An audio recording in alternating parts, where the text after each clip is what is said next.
All those children of Fairfield Road School who were going to be evacuated in the event of war had been rehearsing evacuation exercise at their school, Fairfield Road, for around 1 year before the outbreak of war, and everywhere the piece seemed to be on the agenda. Rehearsals were discontinued, but at long last war seemed more likely, and on the previous days of that week, Monday to Thursday, we attended school carrying our gas masks to get used to having them. On the Friday, 1st of September 1939, we assembled down in the playground where the mothers were gathered with their worried faces, and we were marched off to Bow Road Underground Station, waving goodbye as we went, and parents standing there with tears streaming down their faces. This is what you call a goodbye. With cases and bags, gas masks and labels to prevent us getting lost, we wondered what was going to happen to us. I was 13 years old at the time, and my two sisters, Mary, 12 years old, and Joyce, who was only 5 at the time, were up at the front of the walking crocodile on the way to Paddington Station.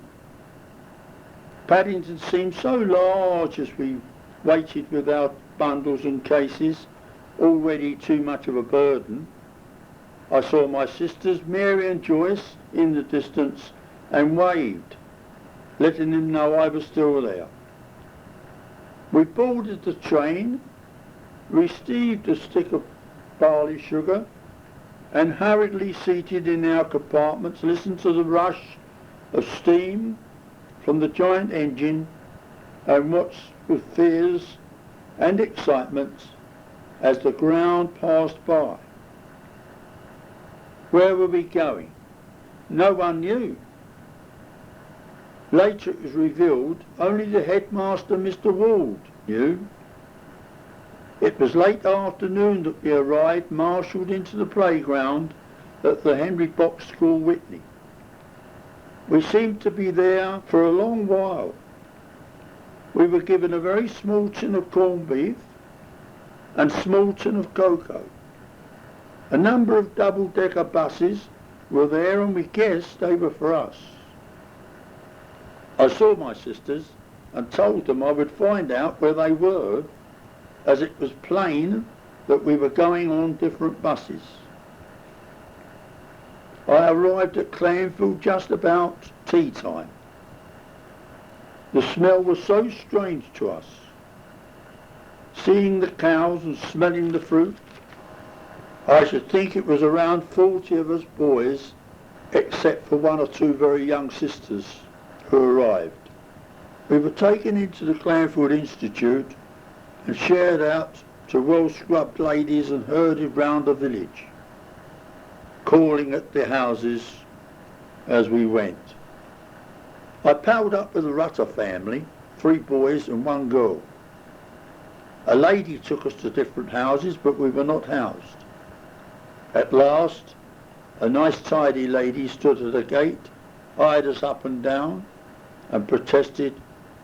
I thought they were going to be girls. There aren't any, was the reply. She reluctantly took one of the brothers and me inside, hurriedly giving us a drink and asking what we had eaten since 9 o'clock that morning. Nothing, Dennis told her. She gave us some cake and started preparing an old tin bath with a bowl after bowl of hot water. We were scrubbed well and truly and given our change of underwear. She threw the dirty clothes in the corner and emptied the dirty water. It all had to be done with a large ladle. There was no running water. The toilet was at the end of the garden and smelt like nothing on earth. There was no electric light in the house, but a tiny fire in the eating room. What on earth is going to happen to us? Dennis asked. God only knows, I said, and off to bed we went.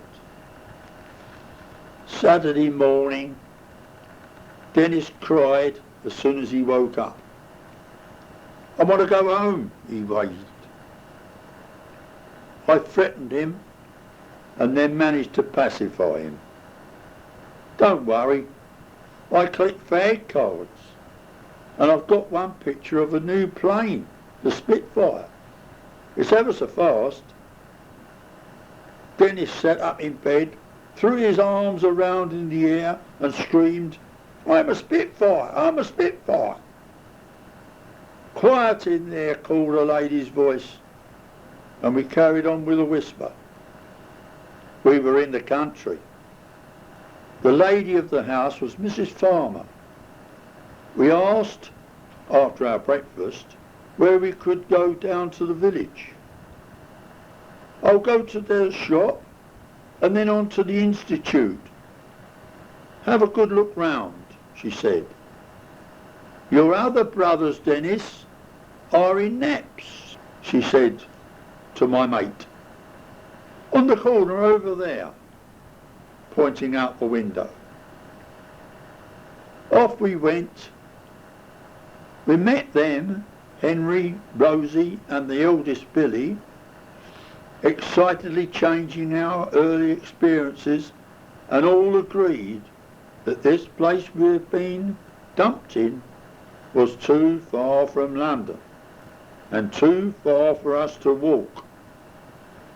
Little Rosie, only 4 years old, began to cry, and all we could do was tell her she'd be okay, as we would look after her. We got to the shop and went inside and experienced the most strange smell, which later we learned was the fresh apples.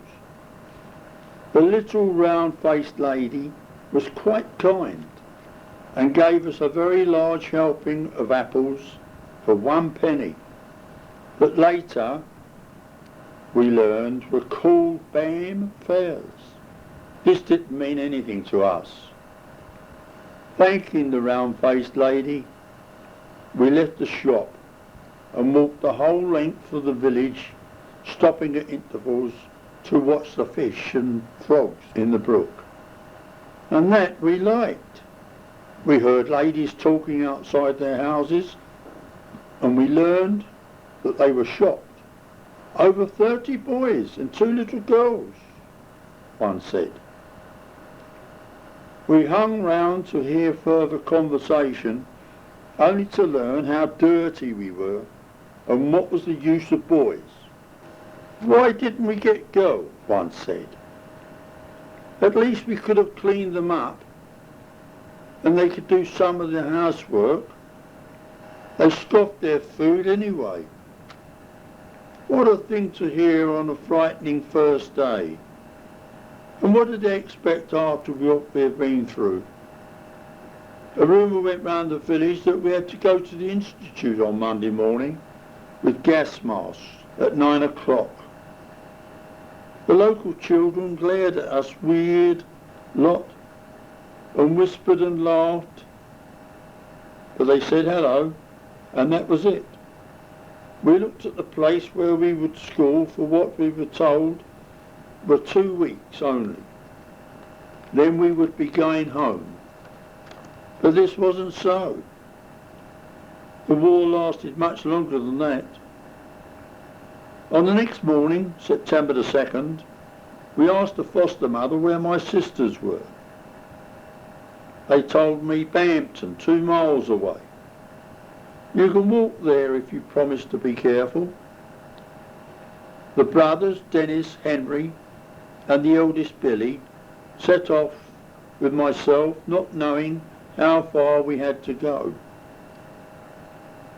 By coincidence, we met my sisters Joyce and Mary at the Weald turn, roughly halfway, as they had wondered how far Clanfield was. We spent around 15 minutes exchanging our strange stories, and at least we had cheered them up. We said goodbye, turned and tramped off to our new home for about a mile or so away. On the Sunday we made a return along Bampton Road, ate some unripe blackberries and strolled home. On reaching home, Mrs. Farmer was at the cottage gate and said, "Boys, the war has been declared at 11 o'clock. This was it. On the Monday, we assembled in the Carter Institute, which was now our school, stood in the floor space and were checked with our gas masks, breathing and walking up and down the floor. Of course, we were experts now. We had been practicing for a year or so and had gone through all the blackout training as well. The village kids were laughing at us there in our gas masks, but we knew what we had been taught correctly and proudly put our masks back in our carrying boxes and were dismissed by the head. "Chambers and Surrey, stay behind," said Mr. Weald. We looked at each other, Surrey and I, thinking, hello, what have we done? But all they wanted us to do was to help them make these blackout curtains, which were really wooden slats and a covering. But we had to drill and hammer, saw, nail, screw. But day after day, we unloaded a cart of wood, tools and other materials and slaved at this new occupation. "That's it, thanks boys," said the head when we'd finished. I had the job of cutting and fitting sticking brown paper across the windows as a shrapnel and blast protection. Of course, most of us would experience this back in London with bombing that would last until the end of the war. But that was the future. On the Saturday, we met a local kid whose father was foreman at the Wilmer's farm, end of the village. He told us of his rabbiting work, and seeing how friendly we were, went home to get his little dog. Called Spider it was. He took us across the fields and after giving us instructions on what to do, set about shoving the dog down a hole as we watched in amazement at the results of an hour or so producing 14 rabbits. He gave me 2 and others 2 as well, and of course to us it was quite a thing. We'd never really seen wild rabbits. Proudly carrying them home to Mrs. Farmer and told her the old story. "You can't do that," she said, "it's stealing." "They were running round all over the place," I said. "You mustn't do it again," she added, and said about skinning them and, needless to say, cook them for dinner. It was my first lesson in learning that in the country wrong is right when it suits you. The Rutters were kicked out of the Knapp's house the next day. No one ever knew the reason why, but it was assumed by most of us that they were too hoity-toity for these scallywags of East London. Later, the headmaster went there for a while. The strange thing was a year or so later, I was to sing at their father's funeral. And years later, After forming a youth club at the age of 19 in the rough and ready East End, I was to be supplied by sacks of vegetables at full market price. When 22 of us camped at Radcott, I told the lads of the village, who were now adults, of this mean action and against a striving poor youth club, I asked him. The next morning a number of them arrived at Radcott and threw us vegetables, fresh and plentiful. "There you are, Arthur," one said. "You know we're not all like that." They then challenged us to a game of cricket for the next day. We had some friends, you see. On starting school, our teacher, Mr. Haig, who was to be killed during the war later, told us that we were going to learn how to write a card and address it to our home to let them know where we were. He read out all the details, Clanfield, Oxfordshire, and we copied it, and the head told us that we had to gather on the following Sunday here outside at 10:30. This we did, and were marched off to the village church for a morning service. It was nothing foreign to me, as I'd been singing in the church choir at home from 6 years old, and sang in a school's choir at the Albert Hall in 1936. I also used to toll the bell for our morning service every Sunday. During my time in Clanfield, I went on many afternoons with Mr. Weald, who was something of a musician, while he got carried away playing church music and other things. I used to have to pump like mad and then run round to the organ, turn the page of music, and when he yelled out "turn," I had to run back again, carry on pumping and carried on pumping. He was very kind to me, teaching me drama and giving me all the main parts in the plays. Also I conducted at village concerts the singing of rounds. I wrote an enormous amount of poems and songs. Indeed, I was snarled at by Mr. Farmer. On one occasion I had gone to bed and heard them arguing. He was saying that all I did was study and write for hours on end through the night. But Mrs. Farmer put him right, crying, "Can you write poems? And can you write music? Can you act in plays? The trouble with you, Fred, is you're jealous. You've only lived in this off-the-track village all your life." I respected her very much after that. He used to tip his hat to people in the village, but only those that were going to give him work, and of course the so-called gentry.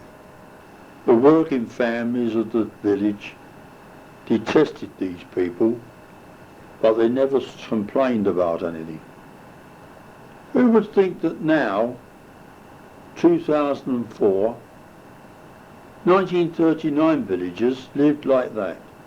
We found it strange. After 1 month of getting to know the way people lived, some of the parents came to see their children, and after hearing stories of mistreatment and lack of affection, took them back home. What we know to be different was the fact that most of the villagers had never been anywhere or done anything, only of course lived a village life. Most of the men, for instance, only experienced a new life and personally noticed the difference after the war. Their Army, Navy and Air Force experiences educated them. The way of life was changed dramatically by the evacuees and later the army. Some of the children that returned to the East End did not survive the war, but it was their wish to return. There was also the distaste we had for certain families. One in particular was the Bye family of Bampton Road. I hated them. Managed, with the advice of Mrs. Farmer, luckily, to get a frozen kingfisher from the cat, who had it in his mouth. But he was dead anyway. It must have been the weather, she said. Frozen. It was beautiful. And she said, why don't you see if Mr. Weald can get it stuffed for you? This was very exciting to me. Mr. Weald said, when I asked him, that a young member of the Bye family had agreed to preserve it. I told Mrs. Farmer, and Mr. Farmer then suggested he would give me some glass. And at woodwork in Bampton, I could ask Mr. Blake, our London woodwork teacher, if I could make this case under his care and instruction. And a few weeks later, I had the showcase finished. The bird was going to stand on a small wooden stump over a stream made of glass. I waited weeks for the kingfisher to be returned, and Mr. and Mrs. Farmer suggested I ask Mr. Weald about it. I brought the matter up on a few occasions, but it was not returned, and I angrily told Mr. Weald, I have everything ready for it, all made. All I need is the bird. I don't think we should press the matter now, he said. It would not help our relationship with the village. I was really angry. The village got to hear all about it, and they were quite annoyed at the outside robbery of a little boy, and they shook their head at the whole news. Many years later, I was drinking in the Mason's Arms, talking about this, and one chap said, he's got one, I know. Well, I said, gentry, don't make me laugh. I partly got my revenge for all this, as Mr. Weald picked myself and two of the Rutter boys to pick some apples for the vicar. He took us to him, and he gave us strict instructions on what tree he wanted us to work on. Take 2 each when you're finished from any other tree, but don't touch that one, only put them in the baskets. Put all the baskets in the shed when you're finished, not even a thank you, I ask you. We had a great idea. We tore holes in our coat pockets and stuffed apples galore around our coats, bulging like circus clowns. Of course, no one saw us return to our billets, as it was the end of the village. I wrote a song later on and added tonic scales. Mr. Weald kindly took it to the vicar, and he wrote a composition to it. He came to the school and played it on the piano for me to sing to. What a mess it was. He thought I wanted a symphony. I ask you, judge for yourselves. This is the first verse. There are times when we are dull, when we are dull. There are times when we are bright, when we are bright. There are times when we are merry. Don't be afraid of Jerry. Thumbs up, boys. Have a good time. What do you think? Mrs. Farmer welcomed the apples that we'd got, but of course she hadn't seen the pockets. Most of the people had never seen or even knew of any Jews, and so the 8 that we had were treated by some annoyance and contempt. My sisters arrived one day at the school during holidays, and the head brought them in the classroom to watch while we rehearsed a play. What a treat for us all. Afterwards, the girls clapped enthusiastically. This pleased us a lot. Mr. Weald got the girls together and said, "Now be careful going back to Bampton, you girls, and thank you for coming." Off they went. Another 2 miles they had to walk. We all knew that this would soon have many problems.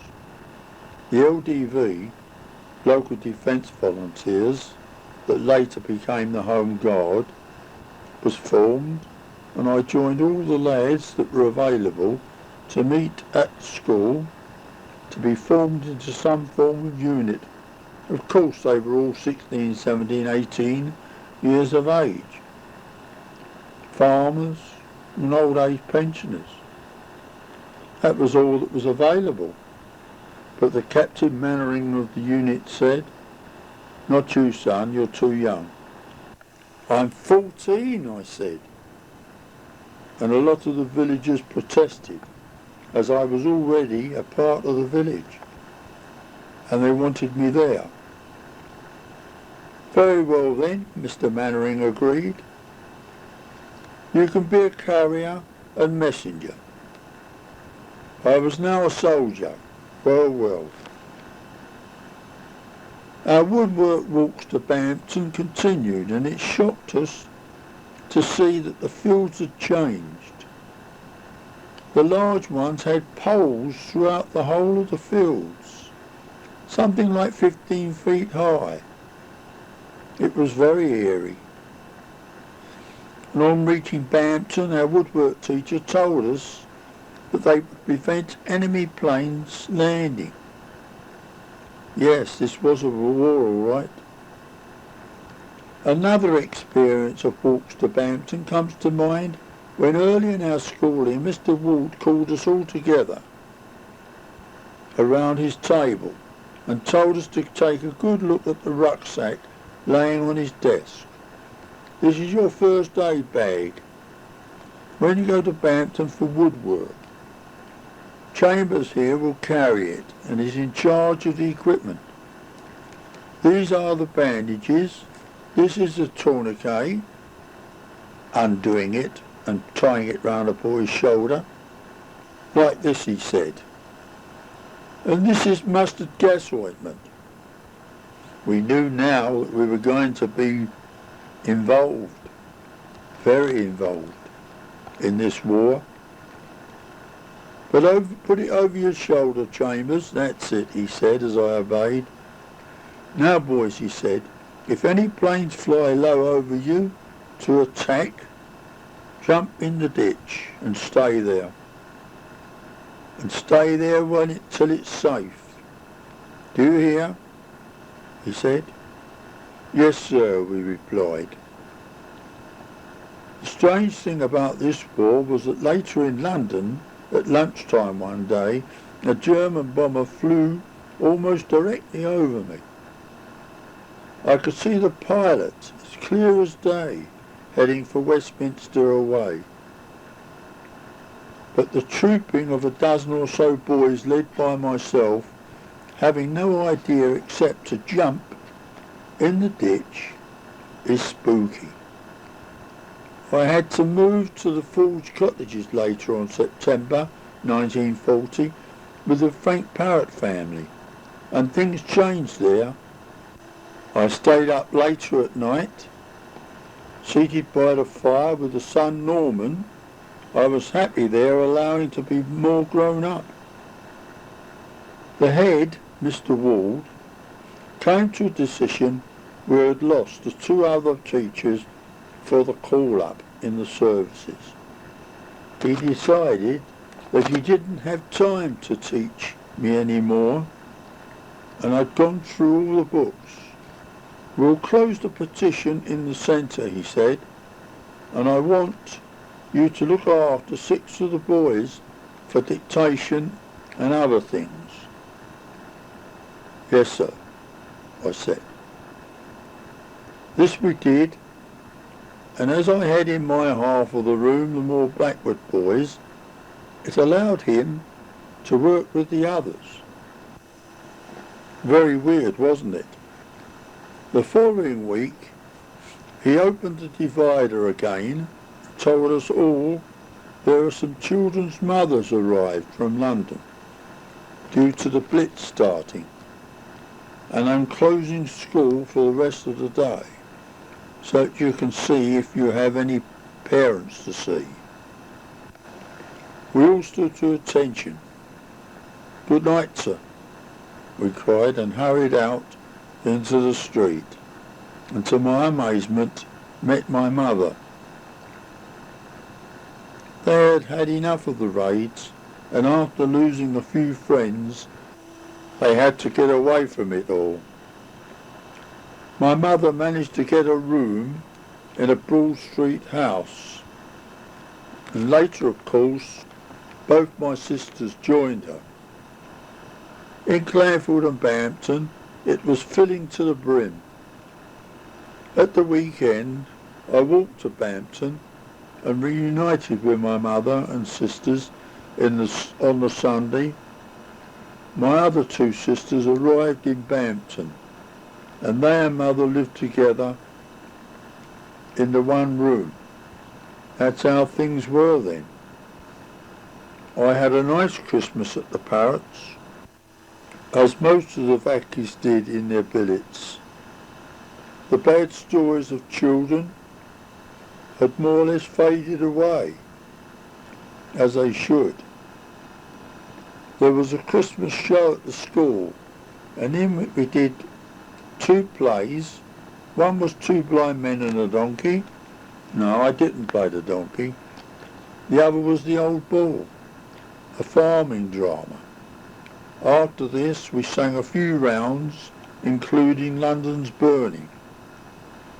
Not very good choice, eh? The adults played the popular farce Laughing Gas. All this was the cause of me becoming a professional singer and actor, with Novello, etc. Once in those days I played Swindon and managed to get back to Clanfield to see old friends. Mr. Weald, of course, played the Cockney gas vendor. The Christmas was pleasant when you consider the state of the war. There was still a terrible class difference.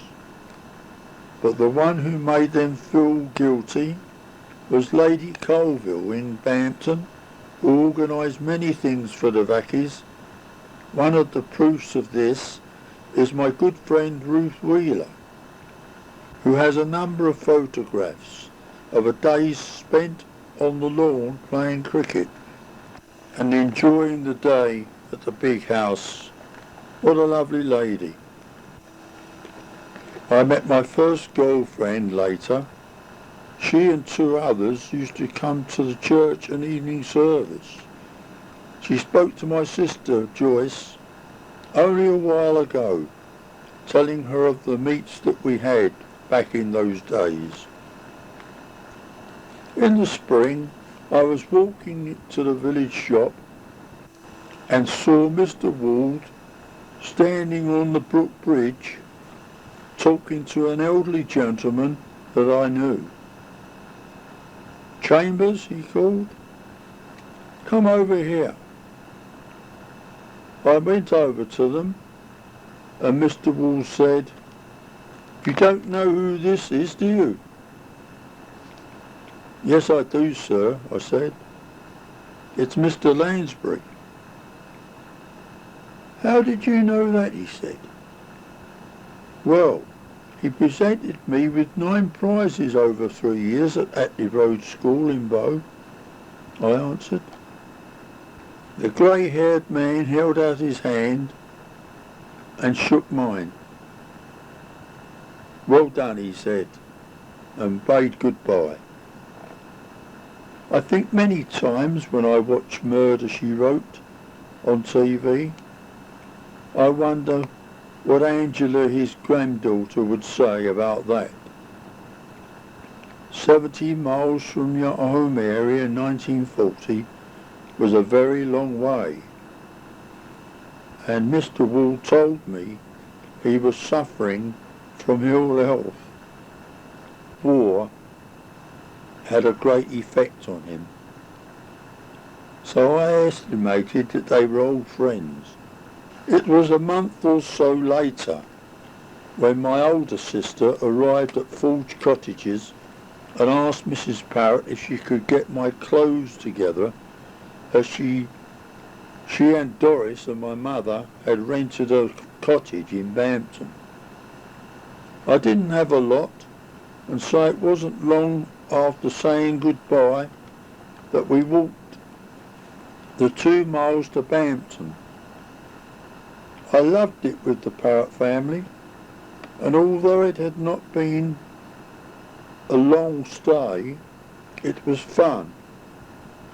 And my going home to the family was the only compensation there was for leaving Frank and Mrs. Parrott and Norman, the son, was not very pleasant. I had had 2 families looking after me, and they were kind. I never experienced bad things as some had done. The number of boys now reached less than half. Still, it made it easier for Mr. Weald. The last time I saw him was a real surprise. I was going to work one morning to Woodford Green, east end of London, and we bumped into each other. He going to school in Bow, and I just yards down the road. We were on the same pavement as we met. He was so excited and hopped around. Then he cried, "Stay there a minute and I'll get Mrs. Weald." He rushed back home and brought back the little lady who had been so kind to me in Clanfield. We talked about many things, and I told of my training that I was having for the professional musicals, and he was so pleased that I was doing this. I know that it made theirs. This was 1947. The odds of meeting him like this, 4 miles apart in London, was terrific. I was hearing all the stories in Bampton that my sisters, Millie, the eldest, and Doris, told me. They and Mum had got to know all the pubs and other evacuated parents also. They sang songs and laughed and joked. Some locals wondered what it was all about, but my mother told them one evening when they moaned about the noise, "You don't know what war is all about. You'll know if you go through what we've gone through. Anyway, EastEnders have always sung and danced. They had nothing else to live for." The nice thing about it was they soon started to look forward to it at night times with us. There at the cottage, my mother and sisters planned the near future for us all. We would all get jobs. They were easy to get in Witney, we decided, and that was the place. So on the Monday morning, we all walked to what was then Bampton Station, shortly after called Bryce Norton. The only drawback was the time of the train to Whitney, as there were only one or two, and so they didn't really generally fit in with workers' requirements. We called at the Labour Exchange, and I was offered a job at de Havilland's on the A40, a small drone, where my sister Doris was also going to work. She got a job spraying aircraft, an important job at the time. My job was a real bore. I did very little, and so bored, did one day there, and the next day I packed up and I was called to the offices to see Geoffrey de Havilland. "You'll get more to do and a better job if you stay," he said. "No, thank you, sir," I answered, and off I went to walk to Whitney Exchange. Remember, we all had to walk wherever we wanted to go in those days. Maybe a few bikes were used, but you saw very few cars on any road those days. Gradually, everybody had become used to scrimping and saving, and the girls, for instance, managed to get hold of 2 army blankets. And Mum, being in the tailoring game, made 2 jackets and skirts. These were great for them to go jitterbugging in, but they moaned that they were both grey. "Dye them then," Mum shouted. Every girl at the dances would love them, so they shut up and dressed for the kill. But they had to walk to the gate of the field on the road, then down to the dance, and there were no lifts by cars to be had. Even those few cars that there were had very little ration for petrol. Things were getting really tough. The man I saw at the exchange gave me a card and directed me to the churchyard. "Turn right. There, in front of you," he said, "is the Whitney Blanket Company. They have been taken over by a London engineering firm on important war work." I thanked him and was inside the factory talking to a man who I later learned was the maintenance foreman, whose job it was to build stores taking in brand new machinery, lathes, capstans, mills, gear cutters, etc. There were only 3 men there. 2 of them were locals.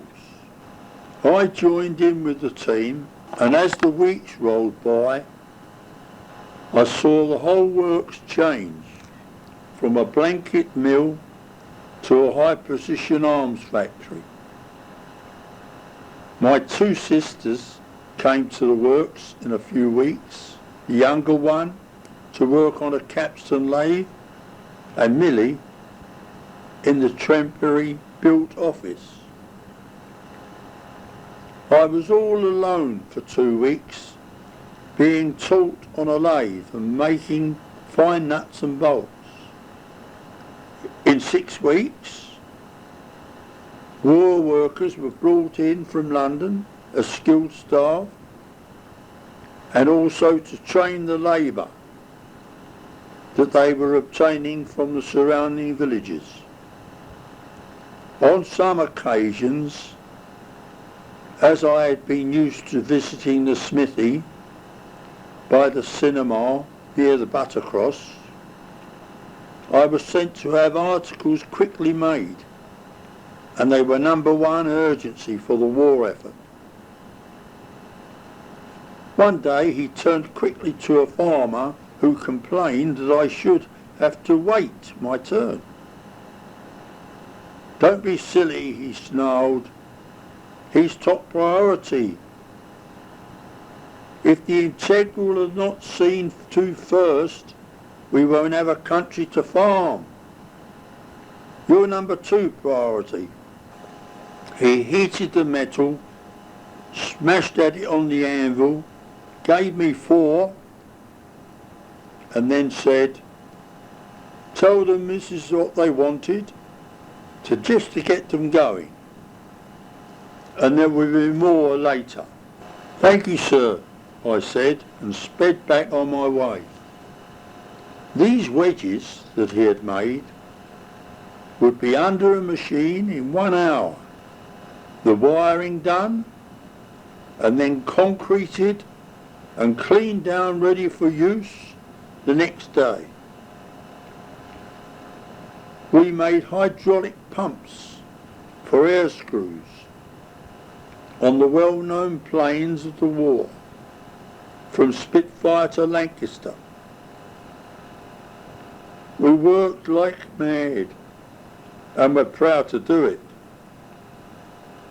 Because of the lack of transport, I had to walk from Bampton and also return from Witney, which was tiring. But that is what we did in those days. One morning with my mother, I was waiting for a train at the station,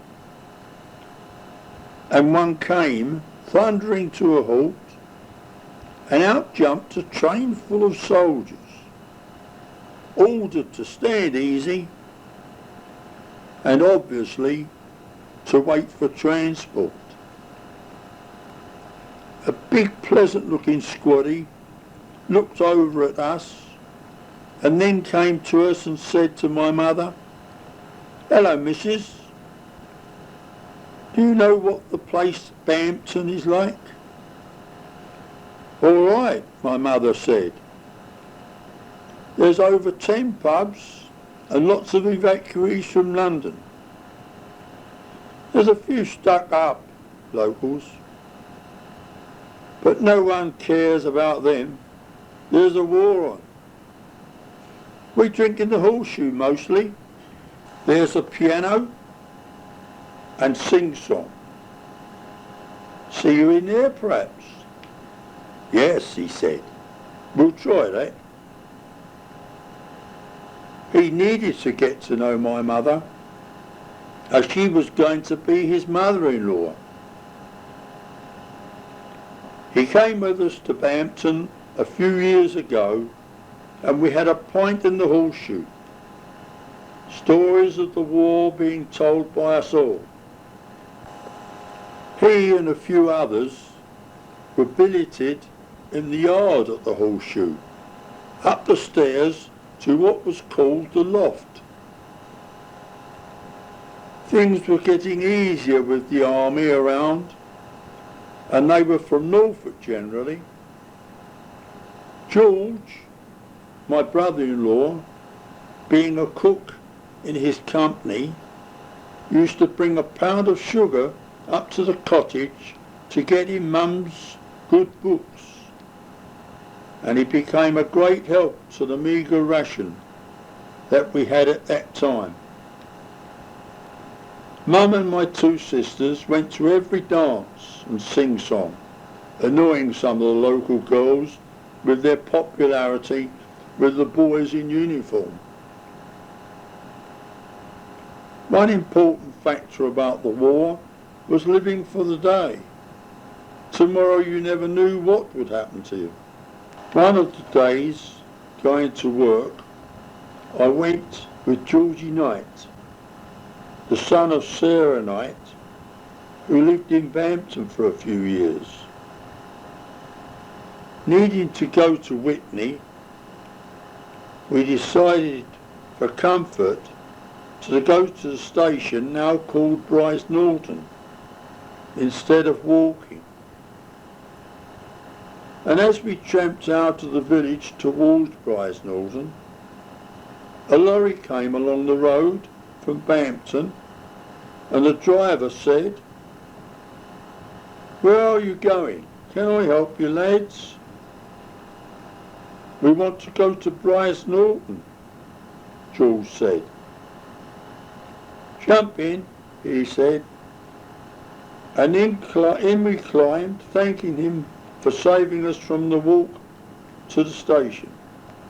Before we knew what was going on, he went over the railway bridge and turned into the drone through the guarded gate just over the bridge. We were stopped by the guards at the gate. The driver showed them his pass, and they waved us all on, through to the hangars. We were so scared of what might happen to us, as this was at the height of the war. No one should have got in. "Where do you want to go?" the driver said. "This'll do fine," Jules said. And absolutely dumbfounded, we thanked him and jumped down onto the hangar road. The lorry sped off, and I turned to Jules and said, "Well, George, what do we do next?" "Come on," he said. He was 2 years older than me, and I followed him, hoping this would all go away. "See them blokes in overalls over there, going into that hangar?" he said. "Where the Bolton Pool Defiant is standing near the Spitfire?" I asked. "That's right. Come on, we'll mix in with them." He didn't seem to care a damn about the danger we were in. We weren't even in overalls, but we craftily mixed in and were surprised to get inside the hangar, have a cheese roll with a cup of tea, and keeping out of the way of trouble. As soon as we could, we managed to go across the drome and got to a cabbage field. "Come on," said George. "We'll go across here, towards the top road at Whitney." Through the wire we went. "Halt! Who goes there?" shouted a soldier holding a rifle and looking if he was ready to blow our heads off. He advanced towards us, and Jules spoke up as to what had happened. The guard, realising how stupid it all was, shouted, holding the rifle at the ready, "Get across that bloody field and out to the road." "Yes, sir," I said, and we tore across the field, coming out into a small road, finding our way along lanes until we got to the A40. It took ages, and eventually, when we got to Whitney, George and I parted. Me to the war factory, whereas I was so late, something like 10:30 it was. The office manager looked at me across his desk and said, "I've heard some stories in my time. Now get out and get on your lathe chambers." Whew, blimey, that was some day. This made it obvious that I needed transport to Whitney, and my sisters took the opportunity to put pressure on the manager to try and get a workers' bus to go round the villages, picking up mainly locals as they went. We tried all sorts of things to get the transport, but to no avail. And eventually my sister Doris decided to return to London, and I was advised to do the same. After a week or so, I got to work and told the manager I was going back to London. So he had lost 2 competent operators. The foreman on the lathe line moaned that I, on top of my sister going, was too much for him to handle. Sorry, Lofty, I said, but I've made up my mind. I've been in this job now for quite a while. I was the first machine operator, and I worked all the overtime, walking mostly 14 miles per day. I think London will reward me more, and I've had enough. I returned to a quieter London, but of course, that was only a rest period. I returned to Bampton and Clanfield in 1943 and called on my young sister, who was now in Clanfield, staying with the daughter of Mrs. Gillett at the post office. I walked to Bryce Norton Station, and there on the bridge, watching the sky full of gliders training for the attack on the Jerrys to come.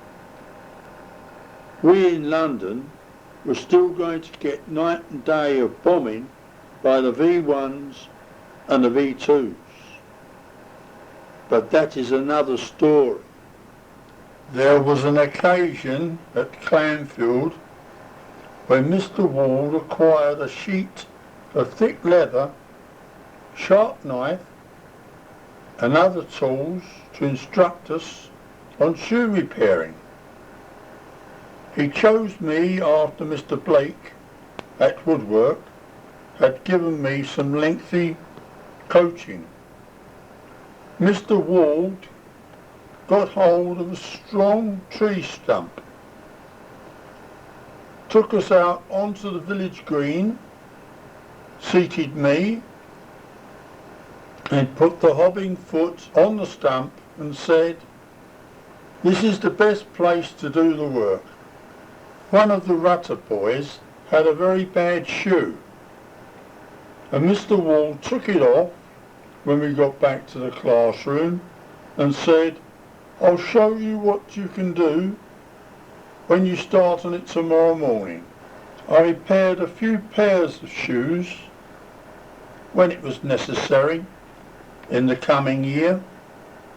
The second story occurred over the fields near the plantation cottages, when George Knight and I went rabbiting.